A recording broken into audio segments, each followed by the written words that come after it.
I'm Dr. Zahoor Bhat. I'm presently working in government health sector, Jammu and Kashmir. I'm here to tell you about some latest updates in hypertension. As per WHO, nearly 63% of total deaths in India are due to non-communicable diseases, of which 27% are attributed to CVD, which affects 45% people in the 40 to 69 age group.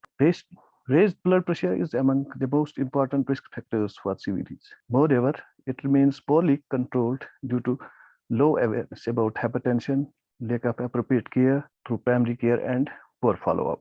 In India, the prevalence has also gone up over 30 years to 38% in men and 32% in women, from 29% and 28% respectively. Despite that, nearly half of the people, or 51% of the men and 41% of women with hypertension, were unaware of the condition. Additionally, over 62% of the men and more than 53% of the women living with hypertension did not get treatment. Medication was used to control blood pressure in fewer than 1 in 5 men and 1 in 4 women with hypertension worldwide. International Society of Hypertension has released the ISH 2020 Global Hypertension Practice Guidelines. The inclusion of optimal and essential treatment paradigms attempts to address the issue in resource-poor settings. Optimal care refers to evidence-based standards of care, and whereas essential standards refer to minimum standards of care to allow specifications of essential standards of care for low resource settings. The AHA and ACC has released a scientific statement in 2021 offering new guidance for management of stage 1 hypertension among patients with low ASCVD risks. Among low-risk adults, that is, having no SCVD or 10-year CVD risk of less than 10%, with stage 1 hypertension, that is systolic blood pressure of 130 to 139 degrees and diastolic pressure of 80 to 89 degrees of millimeters of mercury. So management starts with non-pharmacological therapy. If blood pressure remains uncontrolled at 3 to 6 months, then consider starting drug therapy. Acute respiratory distress syndrome, ARDS, is a potentially fatal condition involving lung damage, and experts often associate it with severe COVID-19. A recent study, which appears in the Journal of American College of Cardiology, reports that metoprolol can reduce lung inflammation and improve respiratory function in people with COVID-19-induced ARDS. Lowering systolic blood pressure targets down to 110 to less than 130 millimeters range substantially reduce CV adverse events in step randomized trial, affirming the sprint findings for an older Chinese population among some 8,500 patients aged 60 to 80 in China, and intensive target trimmed 26% of the composite CV risk. Findings from now a second major trial reporting a lower target could unite the guidelines, which even among US professional societies range from thresholds of 130 to 150 millimeters of mercury.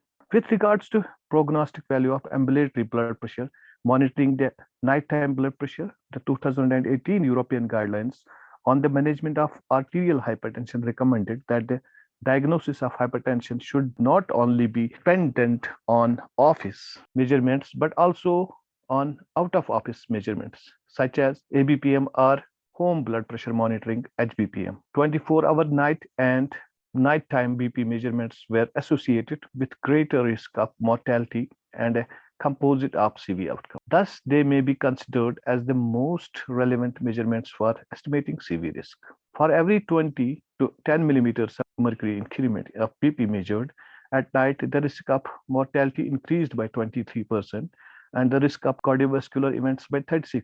Most patients with hypertension require lifelong medical therapy to achieve optimal BP control. 2018 European guidelines equally recommended 5 classes of hypertensive drugs. Considering high non-adherence treatment, the importance of combination treatment is particularly highlighted to improve adherence to therapy and BP control. Therefore, the 2018 European guidelines recommended, especially in the context of lower BP targets, to start antihypertensive therapy with an initial dual fixed dose combinations of ACE1 or ARB plus CCB or diuretic. Since early July 2018, products containing valsartan have been recalled worldwide.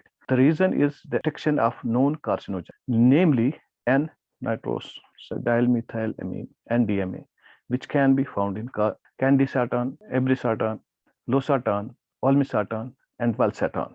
NDMA has been classified by the World Health Organization for research on cancer and can be carcinogenic in humans. If 100,000 patients would have received NDMA contaminated valsartan every day for 6 years in their highest dose, it could result in 22 additional liver cancers over the lifetime of these patients. The presence of NDMA in these drugs could lead to 8 additional cancer cases in 100,000 patients if they had taken the highest daily dose over 4 years. Valsartan recall, accompanied by significant increase in rates of emergency department visits, up more than 6%.